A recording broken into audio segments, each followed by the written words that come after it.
ISO द्वारा प्रमाणित Maharashtra police news 24.live। नमस्कार मंडळी, आपण पाहताय महाराष्ट्र पोलीस न्यूज 24। अलिबाग रायगड येथे जमिनीचा कायदेशीर मोबदला न मिळाल्याने पेन तालुक्यातील निगडे गावचे शेतकरी जनार्दन नाईक यांनी जिल्हाधिकारी कार्यालयासमोर आमरण उपोषण सुरू केले आहे। अनेक वर्षाच्या पाठपुराव्यानंतरही फक्त आश्वासने आणि कोणताही ठोस निर्णय मिळाला नसल्याने त्यांनी संतापाच्या भरात प्रशासनाला अंतिम अल्टिमेटम दिला असून निर्णय न झाल्यास आत्मदहनाचे टोकाचे पाऊल उचलण्याचा इशारा दिलाय। त्यामुळे या प्रकरणाची गंभीरता अधिकच वाढली असून शेतकरी समाजातही भीती व चिंता पसरली आहे। या संपूर्ण प्रकरणाची सविस्तर माहिती घेऊन येत आहेत रायगडचे उपसंपादक संजय गायकवाड। काय आहे संघर्षाची पार्श्वभूमी आणि सध्या नेमकं काय घडतंय पाहूयात सविस्तर।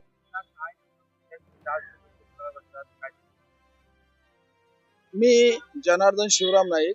माझे मुद्दे असे आहेत की पनवेल इंदापूर रस्त्यामध्ये अनेक शेतकऱ्यांच्या जमिनी अतिरिक्त भूसंपादनामध्ये गेलेल्या आहेत आणि त्या अतिरिक्त भूसंपादनाचा अद्याप मोबदला दिलेला नाही।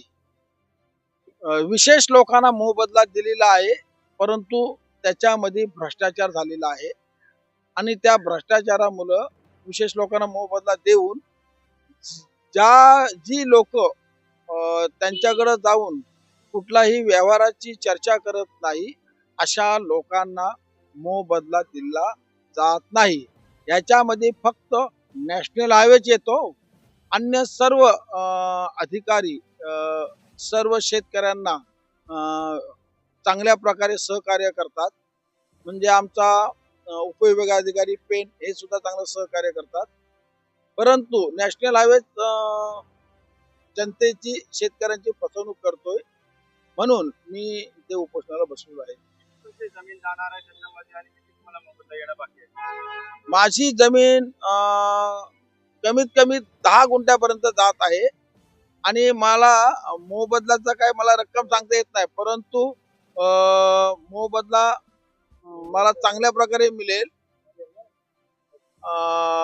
म्हणजे आताचा भाव बघितला 4 पटीप्रमाणे मला 1 करोड रुपये मिळू शकतो, परंतु तो मोबदला देण्यास त्याच्यामध्ये काहीतरी त्यांचा उद्देश असेल, म्हणून मला 1 वर्ष झाला अद्याप मोबदला दिलेला नाही। तुम्ही पण एक जिल्ह्याचे पदाधिकारी आहात, इतर शेतकऱ्यांचा कसं होणार?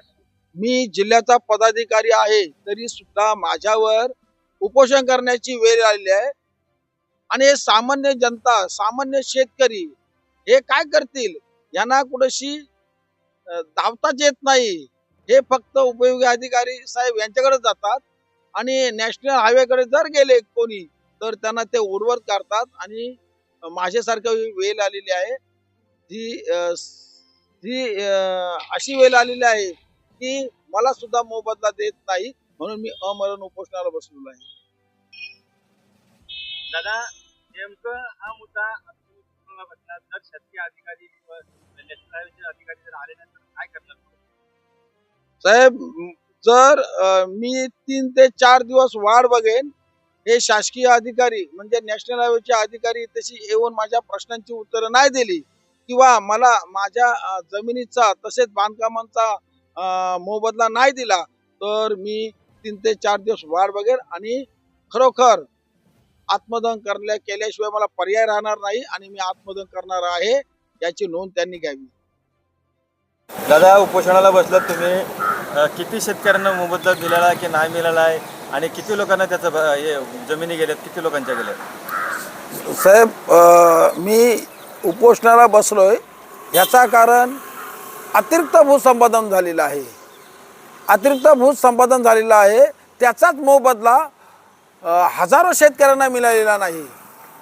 जो 2009 साली भूसंपादन झाला त्याचा मोबदला सर्व जनतेस दिलेला आहे त्यांनी, परंतु अतिरिक्त भूसंपादन 6 पदरीसाठी केलेला आहे, त्याचा मोबदला अद्याप दिलेला नाही। त्यांनी काय केलं की एक चॅनेज नंबरचा मेजरमेंट वेगळा ठेवला आणि जेम शीटचा मेजरमेंट वेगळा ठेवला आणि जेम शीटच्या मेजरमेंटप्रमाणे 2009 साली त्यांनी मोबदला दिला आणि चॅनेज नंबरच्या मेजरमेंटप्रमाणे अतिरिक्त भूसंपादन होते। त्यामुळे हजारो शेतकऱ्यांना मोबदला दिलेला नाही. त्या चायनीज नंबरच्या मेजरमेंटनेच JSWची पाईपलाईन गेलेली आहे. अनेक शेतकऱ्यांच्या जमिनी हडप करून किंवा मोबदला न देताना त्यांनी फसवणूक केलेली आहे. आज मी जिल्ह्याचा पदाधिकारी आहे, माझ्यासारख्यावर हा घोर अन्याय झालेला आहे. तर सामान्य जनतेवर किती मोठा अन्याय होत आहे आणि कोण त्यांच्यासाठी धावेल, म्हणून मी आज अमरण उपोषणाला बसलेलो आहे. याच्याकडे जर शासकीय अधिकाऱ्यांनी लक्ष दिलं नाही तर मग अजून पुढचं पाऊल कसं असणार आज?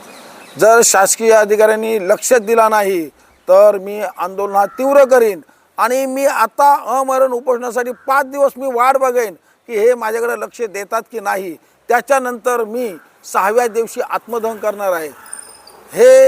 ही त्यांनी दक्षता घ्यावी आणि मी नक्कीच या गोष्टी करून दाखवणार आहे आणि समाजाला न्याय मिळवून देण्यासाठी प्रयत्न करणार आहे. महाराष्ट्र पोलीस न्यूज 24 साठी रायगड जिल्हा उपसंपादक संजय गायकवाड.